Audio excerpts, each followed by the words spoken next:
La deuxième partie de Périscope avec Eudes Beaufreton. Bonjour, merci d'être là pour cette fin d'année, cette émission spéciale. On va revenir sur les impôts, mais vous avez suivi avec intérêt la première partie de l'émission.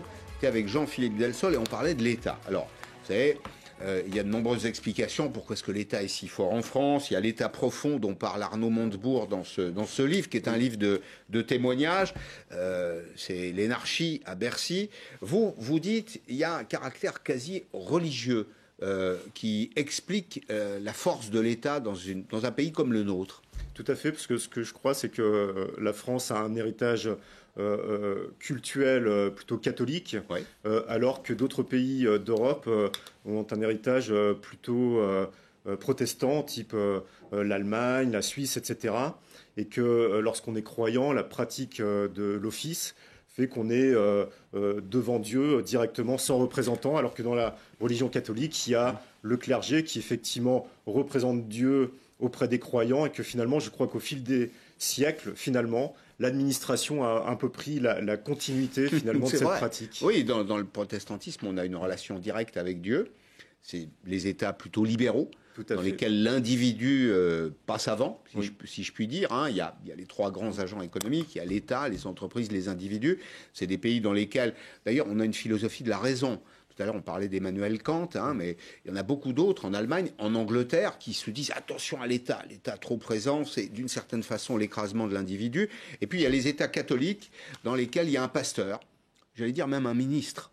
Il y a un ministre de Dieu qui est là pour régler les relations entre l'Assemblée des croyants et Dieu lui-même. Et ça produit, comme vous l'avez dit, de l'administration. Et la pratique démocratique, puisque dans ces pays plutôt à l'est de la France, type Suisse, etc., il y a la démocratie directe, c'est-à-dire qu'en fait, chacun peut s'exprimer, comme dans le temple, finalement, alors qu'en France, effectivement, c'est une démocratie représentative, donc on élit des élus, et c'est un peu comme l'élu de Dieu, représentant l'Église auprès des croyants. Et donc je crois vraiment que dans la pratique démocratique, cette imprégnation culturelle religieuse est très forte. C'est ce qui explique aussi le culte pour l'égalité, c'est ça? Tous dans l'Assemblée catholique, tous à égalité face à l'autel? Je crois, effectivement. Vous croyez? Oui, ça va très loin, finalement. Ouais, je pense. Dieu a une influence sur l'économie. Hein, c'est ce qu'on va conclure momentanément. Nous, on va parler aussi des impôts, de l'année fiscale. On va se demander d'abord s'il y a eu des baisses d'impôts. Oui? Non, il n'y a pas de baisse d'impôts. Il y a eu des baisses d'impôts pour certaines catégories de Français, mais globalement, il n'y a pas de baisse d'impôts. Et on voit bien qu'aujourd'hui, 58% des Français ne payent plus d'impôts sur le revenu. 42%. 58%. Ça a augmenté donc encore cette année. Tout à fait. Et donc évidemment que quand on fait partie des 42%, par contre, le montant d'impôt pour ces 42% a augmenté. Donc en réalité, dans la globalité, les impôts n'ont pas diminué, mais ils ont diminué pour certaines catégories. Je pense que quand il y a des annonces politiques que l'on entend du type « les impôts ont baissé », je pense que la phrase n'a pas été prononcée jusqu'au bout. Elle a été « les impôts ont baissé », mais pas pour tout le monde. Pas pour tout le monde. Qui a profité des baisses d'impôts? Vous me tendez la perche. Plutôt les actifs, plutôt les ménages. Et dans les ménages, ceux qui seraient les plus modestes, c'est ce que nous explique maintenant, puis vous direz si vous êtes d'accord, Camilla Campuzano.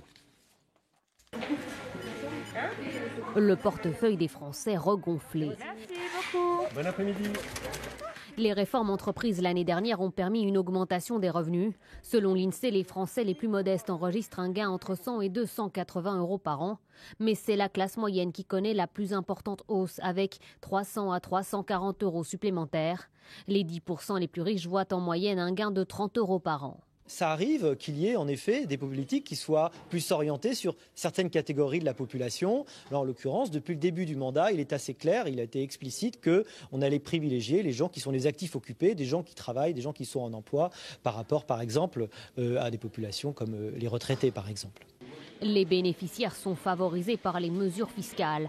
8 milliards d'euros redistribués aux ménages avec le dégrèvement progressif de la taxe d'habitation, l'exonération des heures supplémentaires ou encore la baisse de la CSG, mais aussi 3 milliards d'euros supplémentaires avec la réforme des prestations sociales. Des augmentations qui n'ont pas le même impact selon la catégorie sociale. C'est pour les plus modestes que les effets sont les plus importants. Cela représente une augmentation du niveau de vie de 1,8%. Bien, je regarde. Non, vous êtes d'accord, pas d'accord? Je pas tellement d'accord parce que d'abord, il y a les impôts d'un côté, mais il y a les taxes de l'autre, quoi. Et on voit bien que les taxes dernièrement ont quand même beaucoup augmenté. Vous pensez auxquelles, par exemple? Ah bah là, je pense qu'il y a 3 taxes qui ont été votées dernièrement. Il y a la taxe sur les complémentaires santé qui va entrer en vigueur à partir de 2021. Et donc, c'est effectivement une taxe sur les complémentaires santé, mais les complémentaires santé vont le répercuter dans leur prix. Comme toujours. Comme toujours, évidemment. Il y a la taxe sur les jouets. Donc, au nom de la transition écologique, mais en attendant, c'est une taxe sur les jouets qui entre en vigueur très prochainement. Et puis, il y a une dernière taxe qui est la taxe sur le poids des véhicules, qui entre également en vigueur. Et donc, effectivement, on peut jouer sur les mots en disant les impôts n'augmentent pas, mais pendant ce temps, les taxes augmentent, et que ce soit un impôt ou une taxe, c'est une contribution obligatoire. Donc, de toute façon, pour le contribuable, c'est le porte-monnaie qui est touché d'une manière ou d'une autre. Mais pourtant, on a ces chiffres-là, les baisses d'impôts 2017-2021, ça ferait, et là encore, droit d'inventaire, 22 milliards d'euros pour les ménages. Alors, il y a beaucoup au titre de la taxe d'habitation, c'est l'essentiel, c'est ce qui est sur l'écran, et 23 milliards, un peu plus de 23 milliards pour les entreprises, 40% au titre de la baisse de l'IS. Au passage, d'ailleurs, on y reviendra, l'IS, l'impôt sur les sociétés, c'est un impôt sur les profits. Il y avait un calendrier de baisse de l'IS progressif pour arriver à une médiane européenne. On n'y est pas encore. Mais là, ces chiffres, vous les contestez? Non, je ne les conteste pas. Ce que je dis, c'est qu'à l'intérieur de ça, ils sont bénéfiques pour certains et ils ne le sont pas pour d'autres. Vous prenez la taxe d'habitation, elle n'est pas supprimée pour 100% des Français. Elle est supprimée pour 80% des Français. Donc, quand vous faites partie des 20% restants, vous subissez toujours cette taxe d'habitation. Et puis de l'autre côté, comme les collectivités n'ont pas réduit leurs dépenses, elles ont augmenté les taxes foncières. Et quand vous êtes propriétaire, vous avez une augmentation des taxes foncières et vous avez toujours la taxe d'habitation. Et donc, on ne peut pas dire que dans ce cas-là, il y ait une baisse d'impôts. Il y a une baisse d'impôts pour une catégorie, mais globalement, pas pour d'autres. Les recettes de l'État, c'est environ 310-320 milliards d'euros. C'est à peu près ça. L'essentiel, ça vient de la fiscalité. Bien sûr, c'est la fiscalité. Oui, tout à fait.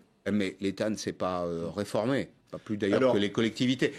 Si je vous pose la question, c'est que je vois un lien entre le niveau du prélèvement et le niveau de la dépense. C'est-à-dire que ce sera difficile de moins prélever si on a toujours autant de dépenses. Tout à fait. Et la deuxième raison pour laquelle je pense qu'il n'y a pas de baisse d'impôt aujourd'hui, c'est que l'État s'endette. Et on voit à quelle vitesse il s'endette, et notamment en ce moment. Il y a un endettement structurel, 2500 milliards d'euros jusque-là. Augmenté par un endettement conjoncturel lié à la crise Covid, ce qui fait faire un effort supplémentaire. 186 milliards d'euros, c'est la dette Covid. Tout à fait. À ce stade, peut-être que ce sera pour plus le moment. En 2021. Et je voudrais rappeler quand même qu'une dette, c'est un impôt différé, ni plus ni moins. Donc aujourd'hui, en fait, en réalité, lorsque on s'endette, eh bien, on a créé un impôt qui sera payé demain par les générations futures. Et donc, si on faisait la photo à un instant T, on ne peut pas dire que les impôts n'augmentent pas. Parce que de toute façon, cette dette sera remboursée. Et la dette étant un impôt différé, il faudra le payer. À quel impôt il faudrait s'attaquer prioritairement, selon vous? L'impôt, ça doit être efficace. C'est parfait pour appauvrir l'économie. Ça finance le bien commun, on va dire, enfin en tout cas la dépense publique, en partie l'État donc, mais ça doit avoir une vocation, c'est que ça doit être en même temps un peu stimulant, c'est-à-dire que ça doit stimuler l'économie, la création de valeur. Alors, je ne le dirais pas comme ça, je ne sais pas s'il y a un impôt plutôt qu'un autre. Par contre, il y a de moins en moins de justice dans l'impôt. Et au nom de la réduction de la fracture sociale, comme notamment je crois que c'était le slogan de campagne de Jacques Chirac, et je pense que de nombreux politiques et globalement de l'État depuis quelques années, je crois qu'on a créé au contraire maintenant une fracture fiscale. Et qu'à l'intérieur de ça, comme je disais, il y a des gens qui payent beaucoup d'impôts. On voit que l'impôt sur le revenu est progressif. Et il y a des tranches qui sont presque spoliatrices, il faut le dire. Les plus élevés, c'est ça, bien sûr. Les tranches marginales. Bien sûr, mais ça commence l'impôt progressif dès la cantine scolaire. C'est-à-dire que si vous n'êtes pas assujetti à l'impôt sur le revenu, vous allez payer très peu de cantines scolaires, et que si vous êtes assujetti à l'impôt sur le revenu dans des tranches plus élevées, vous allez dans le barème payer. Et donc vous payez des repas pour ceux qui n'en payent pas. Et donc ce que je veux dire par là, c'est que... Solidarité, non? Bien sûr, mais sauf que la solidarité des uns, finalement, à un moment, crée une sorte quand même d'injustice, quoi.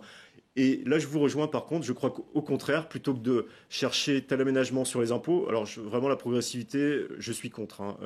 Je pense qu'on devrait avoir quelque chose de juste, effectivement. Par contre, on devrait donner aux gens beaucoup plus les moyens de créer presque leur emploi, de vivre du fruit de leur travail, d'avoir une liberté d'entreprendre, de travailler, de créer, de se développer, de s'épanouir. Et je pense que pour ça, en fait, en réalité, il faut baisser les dépenses publiques. Et en France, on a un niveau de dépenses publiques qui est incroyable. Et que parce qu'il est à ce niveau-là excessif, eh bien, en contrepartie, il y a un niveau d'impôt qui est très élevé. Et comme il est très élevé, on va chercher évidemment chez les plus riches parce qu'on ne peut pas le faire supporter. La progressivité, c'est d'abord un concept politique. Tout à fait. Il y a deux façons de percevoir l'impôt. Soit il est proportionnel, vous avez un impôt qui est proportionnel, c'est la CSG. Oui. Et puis vous avez l'impôt sur le revenu qui est progressif. L'idée, c'est quand même de mettre à contribution au prorata des revenus. Alors j'admets comme vous que quand on prend la moitié de ce qui a été gagné, c'est déjà beaucoup. C'est compliqué d'aller un peu plus loin. Et d'ailleurs, quand on ajoute la tranche marginale de l'impôt sur le revenu, la surtaxe sur les hauts revenus, la CSG, la CRD, c'est même plus de 60%. Tout à fait. C'est beaucoup. Mais est-ce que malgré tout, la progressivité, c'est pas un outil de redistribution ? Effectivement, c'est un outil de redistribution. Il faut savoir quand même que depuis 1945, il y a un État-providence, et alors qu'avant on était dans un État protecteur, c'est-à-dire, quand je dis un État protecteur, c'était les missions régaliennes, donc sécurité, justice, défense, et puis que depuis 1945, effectivement, il y a la sécurité sociale en plus, il y a la retraite, les pensions de retraite, bref, l'État qui de plus en plus a pris des missions pour sienne et pour aider au nom de la solidarité et de la redistribution. La redistribution, c'est prendre dans la poche des uns pour le donner aux autres. Oui. Alors, évidemment, c'est la République. C'est la République. C'est là aussi l'expression d'une forme de solidarité. Tout à fait. Sauf que la solidarité a ses limites à un moment donné. Et je pense qu'à l'intérieur de ça, il serait plus judicieux d'avoir non pas un État minimal, mais un État raisonnable. Et de redonner finalement de la liberté, parce que ce que je crois, c'est que plus l'État-providence prend de l'espace, il prend cet espace en fait sur le terrain des libertés individuelles. Et je crois qu'aujourd'hui, en réalité, plus l'État s'occupe de nous, et moins on a la liberté de nous occuper de nous-mêmes. Et je pense qu'un certain nombre de Français préféraient décider si effectivement, en ayant plus de moyens à la fin de la journée, ce qu'ils préfèrent mettre de l'argent dans les retraites, dans la santé, dans l'éducation. Et aujourd'hui, finalement, on ne peut plus faire ces choix puisque l'État nous a tellement taxés avant. Et on ne parle pas encore là, des charges salariales et patronales, puisque quand on fait ce coup-là... On va en dire un petit mot. Vous me devancez d'une certaine façon, parce que je voulais qu'on dise un mot aussi du financement de la protection sociale. Pourquoi ? Parce que c'est peut-être le territoire sur lequel le glissement de la cotisation vers l'impôt a été le plus spectaculaire. On va partager cette infographie. Les cotisations sociales, au départ, la protection sociale, elle est financée par les cotisations sociales. Ça rejoint d'ailleurs un problème de philosophie politique. C'est-à-dire que chacun s'offre son revenu de remplacement, par exemple pour la retraite. C'est-à-dire que vous ne dépendez plus d'un mécène, d'un sponsor, d'une entreprise, de l'État. Vous avez, c'est l'esprit de Léon Bourgeois au départ, c'est l'esprit des fondateurs de la sécurité sociale, Parodi et quelques autres qui disent il faut que les gens s'offrent eux-mêmes, financent eux-mêmes leur vieux jour. Et c'est ça, on revient au graphique, c'est ça l'esprit de la protection sociale. On voit que la part des cotisations sociales, c'est ce qui est à droite, là, sur le camembert, ce qui est en bleu clair, ne représente plus que 50%. Tout le reste, CSG, impôts et taxes, c'est pratiquement la moitié. Est-ce que ça, c'est pas un peu inquiétant ? Est-ce que, pour reprendre un terme technique, ça ne nous fait pas passer d'un monde bismarckien, dans lequel on finance soi-même sa protection sociale, on ne dépend pas des autres, à un monde beveridgien, du nom du ministre Beveridge, ministre anglais, qui a défendu plutôt l'assistance sociale que la protection sociale. Écoutez, moi ce que je crois, c'est que ce système-là, de retraite par répartition, n'est pas tenable dans le temps. D'ailleurs, je ne suis pas le seul à le dire, tout le monde le dit. Donc il faut trouver des alternatives à ça. Il y a d'autres possibilités. Il y a la retraite par capitalisation. Et donc peut-être qu'il faudra introduire aujourd'hui en France de la retraite par capitalisation. Je voudrais quand même rappeler que l'État social en France, les dépenses sociales en France, c'est 32% un tiers du PIB. C'est un tiers. C'est pas un tiers du budget de l'État, c'est un tiers de la création de richesse en du France. PIB, oui, c'est 750 milliards d'euros. Exactement. Chose près. Et donc la France est la championne des pays de l'OCDE du niveau de dépenses sociales. Il faut le savoir. Donc il n'y a pas un pays au monde qui nous égale en la matière. Je voudrais quand même rappeler aussi un autre chiffre, c'est que la France, c'est 1% de la population mondiale. Et la France représente 15% des dépenses sociales. C'est un peu moins maintenant. C'est un tout petit peu baissé, mais le principe est là. Le principe est là. Il y a un écart très fort, effectivement. C'est 1% de la population mondiale, 1,5% du PIB, et autour de 12 maintenant, 12 ou 13% des prestations sociales qui sont versées. Regardons précisément ces infographies qui résument assez bien. Comparons-nous par exemple à nos voisins. Alors moi, je n'ai pas la marotte allemande, mais c'est quand même nos voisins géographiques. On est séparés par le Rhin. On aime bien se comparer aux Allemands et aux Italiens. Pourquoi ? Parce que d'abord, on a créé l'Europe ensemble, et aussi parce qu'on exprime une forme de concurrence. Le poids des cotisations sociales dans le PIB, c'est 16,1% en France, un peu moins de 15% maintenant en Allemagne, 12% en Italie. Et puis, il y a ces particularités fiscales françaises qui ne nous rendent pas service en réalité. Regardez la liste, elle est relativement longue. Taxes sur les salaires, versement transport, forfait social, fonds d'aide au logement, contribution développement apprentissage, alors qu'en Allemagne, le travail n'est pas taxé. Est-ce qu'il ne faut pas changer ce modèle ou au moins l'infléchir pour faire en sorte que l'écart ne soit pas aussi fort avec nos principaux concurrents ? Honnêtement, de Beaufreton, quand on voit ces chiffres, on ne s'étonne pas qu'en Allemagne, il y ait le double d'emplois industriels qu'en France. Tout à fait. Je vais vous prendre un exemple. J'étais directeur financier à Londres quelques années. Et à l'époque, sur les salaires, les cotisations patronales étaient de 11%. Donc sur un salaire de 10 euros, chargé, ça coûtait 11,10 euros. Enfin, je vous passe la livre euro, 11,10 euros. En France, les charges patronales sont de 50%. Donc quand vous payez un salaire brut 10 euros, ça coûte à l'employeur 15 euros. 2 heures de main-d'œuvre en France, ça fait donc 30 euros. En Angleterre, 3 heures, 33 euros. À 3 euros près, vous avez payé 1 heure de main-d'œuvre supplémentaire aux salariés anglais. Et donc, quand j'étais en Angleterre... C'est le choix des Français aussi. Bien sûr. D'avoir intégré la sécurité sociale, la retraite, etc. Sauf que quand vous avez 1 heure supplémentaire, que vous êtes salarié en Angleterre dans votre poche, d'abord, ça fait des chômeurs en moins, puisque forcément, il y a de l'emploi en plus. Et puis, quand vous avez cet argent dans votre poche, eh bien, à la fin de la journée, vous le réinjectez dans l'économie. C'est-à-dire que peut-être vous allez aller au restaurant plus souvent, peut-être que vous allez le redépenser dans l'économie, peut-être que vous allez faire le choix de la santé parce que vous êtes plus âgé et qu'à ce moment-là, vous avez envie de prioriser ça. Vous allez surinvestir, oui, exactement. En fonction de vos priorités. Vous allez peut-être faire des travaux parce que cet argent, c'est vous qui en disposez. Et c'est ce que je disais, plus l'État, finalement, nous ponctionne en amont, moins on a de liberté en aval. Juste dernier élément, on a cherché à comparer en pourcentage de la valeur ajoutée l'écart de fiscalité sur la production entre la France et l'Allemagne. Vous avez dit, retenez ça, il y a 10 points d'écart. Alors, évidemment, puisque le débat cette année, c'est de ramener de l'industrie en France, la première condition, puis on va conclure là-dessus, la première condition pour ramener de l'industrie en France, des emplois en France, c'est peut-être, c'est idiot ce que je vais vous dire, éviter de taxer l'industrie, éviter de taxer le travail, non ? C'est du bon sens parce qu'en fait, le jockey qui veut courir avec le meilleur cheval va soigner son cheval. Et donc, si on était l'État, si j'étais l'État, je favoriserais les entreprises puisque c'est elles qui créent la valeur ajoutée qui fait vivre le pays. Et donc, on a tout intérêt au contraire, non pas les stigmatiser. J'entends beaucoup quand même de messages négatifs à l'endroit des entreprises, des travailleurs, du secteur privé. Même dernièrement, j'entendais des commerçants à qui on reprochait finalement aujourd'hui de demander de l'aide alors qu'ils créent leur propre emploi. Eh bien, au contraire, l'État, la République devrait tout faire pour chouchouter les entreprises et donc l'emploi privé. Regardez ce qui est écrit en bas de l'écran. Faut-il craindre une augmentation des impôts ?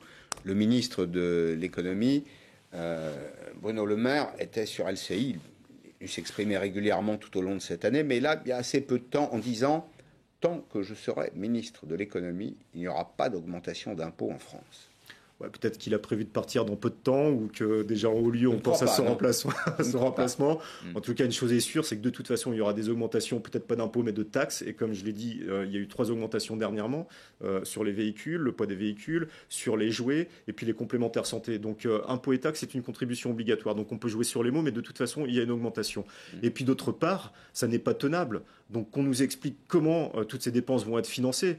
On nous explique quand même que peut-être la dette de la France va atteindre 3 000 milliards courant 2021. Et donc, cette dette-là, d'ailleurs, elle fait tellement peur à nos créanciers qu'ils n'ont pas voulu nous prêter en direct et qu'il a fallu pactiser avec d'autres pays européens et avec l'aval finalement des pays frugaux, donc l'Allemagne, les Pays-Bas, l'Autriche, etc., qui eux ont une sorte de garantie bancaire, c'est-à-dire qu'ils sont les bons élèves et que c'est grâce à ça qu'on a pu emprunter de l'argent. C'est dire à quel point aujourd'hui la France est reléguée avec les pays du Sud en termes de dette. Aujourd'hui, il faut savoir qu'on a plus de dettes par tête de pipe en France que n'en ont les Grecs. Donc la situation est plus préoccupante en France qu'elle ne l'est en Grèce aujourd'hui. Et donc, effectivement, cette situation ne sera pas tenable. Donc là, aujourd'hui, Bruno Le Maire le promet aujourd'hui. Et comme le dit le proverbe, les promesses n'engagent que ceux qui y croient. Merci beaucoup, de Beaufreton, d'être venu en cette période de fête dans Périscope. Je vous présente tous mes vœux. Merci, également. Je souhaite tous mes vœux aux contribuables français aussi. Et ils sont nombreux. Merci encore d'être venu. Merci à vous tous de nous avoir suivis. L'info continue, bien sûr, comme chaque jour, sur LCI.